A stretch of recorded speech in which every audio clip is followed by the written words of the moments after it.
Metatron, o anjo mais poderoso de todo o universo. Os sábios da Cabala ensinam que Metatron é o segundo na hierarquia divina, estando abaixo somente do Todo-Poderoso. Os sábios também ensinam que Metatron, antes de se transformar em Metatron, ele foi Enoque, um personagem que está narrado lá no livro de Bereshit, onde pouca coisa é dito sobre ele. Mas o que sabemos é que Enoque andou com Deus e Deus o tomou para si. Mas isso todo mundo já sabe. A pergunta é a seguinte: qual é o propósito ou qual a função de Metatron na redenção da humanidade? É sobre isso que nós vamos falar hoje. Se você tem interesse sobre este assunto, eu te garanto que vai te surpreender o papel de Metatron na história, como ele tem sido utilizado como a mão do Criador nos principais eventos que aconteceram na história da humanidade. Então assista este vídeo que foi feito com muito carinho para você, aonde eu coloquei um narrador com uma voz muito melhor do que a minha, para que você possa compreender o propósito de Metatron ou a função de Metatron na redenção da humanidade. Na vastidão do misticismo judaico, poucas figuras inspiram tanta reverência e intriga quanto Metatron. Este anjo enigmático ocupa uma posição única na hierarquia celestial, atuando como uma ponte entre o divino e o humano. Os sábios da Cabala afirmam que Metatron tem um papel fundamental na redenção. Metatron é o anjo mais próximo do Criador por refletir integralmente a luz e a sabedoria divina. Ele é o chefe dos 70 príncipes celestiais que governam as 70 nações da Terra, que deram origem a todos os países que temos hoje. Os príncipes executam as leis de causa e efeito para garantir a subsistência da criação. Eles garantem que o homem receba exatamente o que semeou. A humanidade está presa em um ciclo vicioso de decretos negativos causados por suas ações. São eles os responsáveis pela criação da nossa realidade. São as leis de causa e efeito que concedem ao homem o livre-arbítrio para criar a sua própria realidade de forma consciente. Os anjos desempenham um serviço aos homens para criarem a realidade conforme suas próprias escolhas. A imaturidade do homem ocasionou a queda. Como resultado, o homem perdeu a capacidade espiritual de criar a realidade. Desde então, estamos no piloto automático, onde recebemos de volta tudo que semeamos, seja de forma consciente ou inconsciente. O homem se esqueceu destas coisas, e a sabedoria divina o deixou. Com a humanidade desviada e sofrendo, o Criador teria que intervir de alguma forma, mas sem revogar as leis de causa e efeito que dão sustentação à existência humana. Então, como livrar o homem desse ciclo vicioso de ações negativas e decretos negativos correspondentes? Como restaurar no homem o estado de consciência anterior à queda? O Criador buscou na terra um homem que tivesse entendimento e desejo pelos segredos dos céus. Enoque foi o escolhido por ter essas características. O Criador o elevou acima dos anjos e o constituiu como chefe dos 70 príncipes para contribuir com a redenção da humanidade. E assim começa a história de Metatron, atuando como a mão de Deus, em eventos decisivos no desenrolar do plano da redenção da humanidade. A Torá descreve Enoque como um homem que andou com Deus. O Criador enviou o anjo Raziel para revelar a Enoque os segredos da criação sobre energia e matéria, o que possibilitou a Enoque transfigurar a matéria do seu corpo em energia para subir aos mundos superiores sem enfrentar a morte. O Criador não pode alterar as leis de causa e efeito sem que a humanidade seja destruída. Qual seria, então, o papel de Metatron na redenção do homem? Só havia uma coisa a fazer: buscar na terra outros homens que, como Enoque, seriam capazes de compreender a sabedoria divina e ensiná-la aos homens.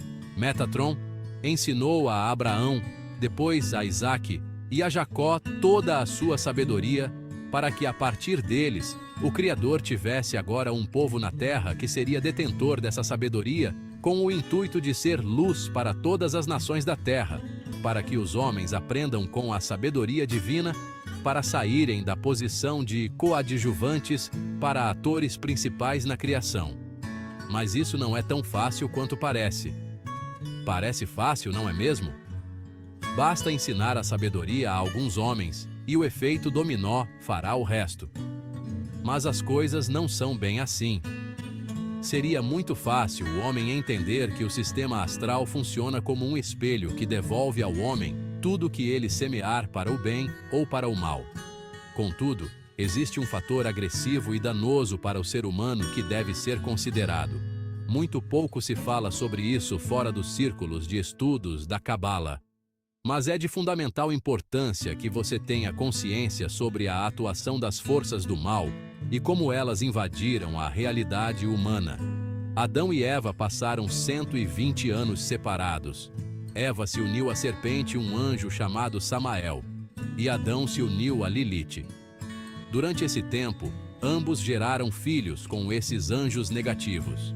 Ao fazer isso, desobedeceram o Criador que lhes tinha advertido, para não trazerem almas negativas para a realidade humana. Essas almas negativas, como gafanhotos, passaram a infernizar a humanidade e a causar todo tipo de mal e manipulação. Essas forças negativas desencarnadas induzem a humanidade ao erro.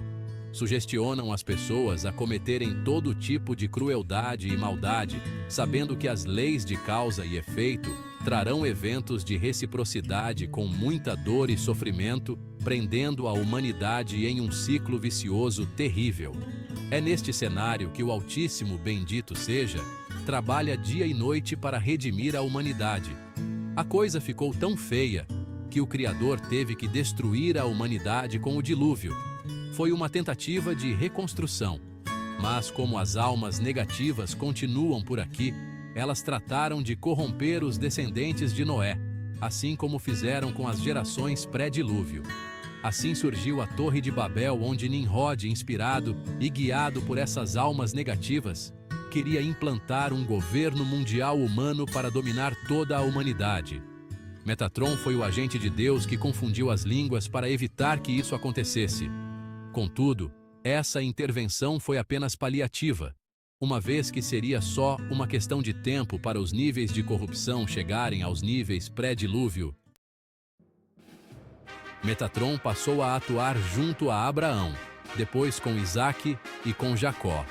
Metatron esteve com José no Egito para o livrar e o constituir como ministro do Egito para salvar a humanidade do decreto celestial da fome, por causa da maldade que novamente imperava no homem. Metatron conduziu Moisés para libertar o povo do Egito, e foi o dedo de Deus na consecução das pragas. Metatron ensinou a Moisés os segredos dos céus, entregando-lhe a primeira Torá, que continha toda a sabedoria divina revelada para a redenção imediata da humanidade.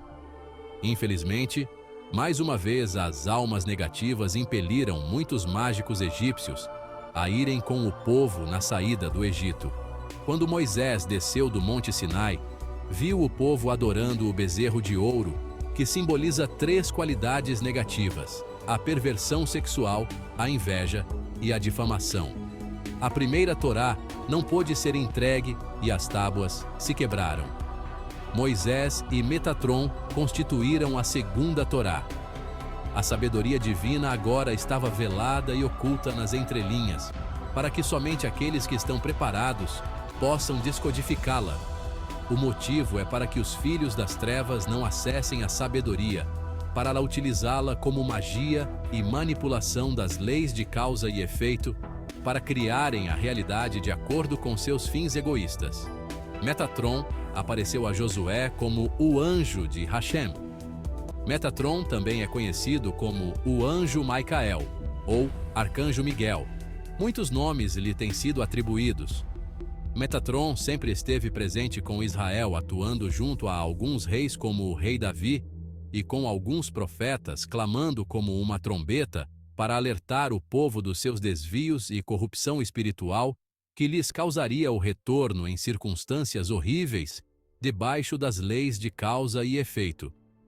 Mas fato é que nem mesmo o povo de Deus foi capaz de ficar imune às forças negativas e manter-se no caminho da sabedoria. A sabedoria divina, oculta na Torá, ficou restrita a poucos cabalistas. A hostilidade das almas negativas, cujo objetivo é destruir a humanidade para impedir a redenção, fizeram o antissemitismo crescer, trazendo todo tipo de decreto sobre os judeus. À vista dos olhos, parece que as almas negativas estão ganhando o jogo da vida. Mas o Criador tem tudo preparado para pôr um fim em toda essa maldade contra os seres humanos. Se aproxima o tempo do Messias, é Adão que retorna para fazer a correção final. Desta vez, o Criador vai igualar as forças do jogo para uma vitória triunfante. Assim como as almas negativas se hospedam em seres humanos para ditar as regras no mundo, o Messias hospedará as almas dos justos da história, inclusive Metatron. O Messias hospedará as almas mais poderosas que já viveram para fazer a correção final. As almas dos seres humanos são uma fagulha da alma de Adão. Quando Adão faz a correção em si mesmo, todas as demais almas que procedem dele são corrigidas automaticamente. Quando o Messias hospedar as almas mais elevadas que já existiram, será capaz de fazer a correção final para libertar toda a humanidade. Então que venha o Messias com todo o poder destas almas e faça a correção por todos nós. Agora que você assistiu a todo este conteúdo, eu tenho certeza que alguns paradigmas mentais foram quebrados e a sua consciência teve um salto neste momento. Se você deseja aprender mais sobre a Kabbalah, sobre os segredos da Torá, sobre o que os sábios ensinam a respeito do universo, a respeito de Deus, a respeito do homem e da nossa realidade, estude conosco no Kabbalah Emet. Você é muito bem-vindo. Inscreva-se no canal e esteja conosco. Shalom!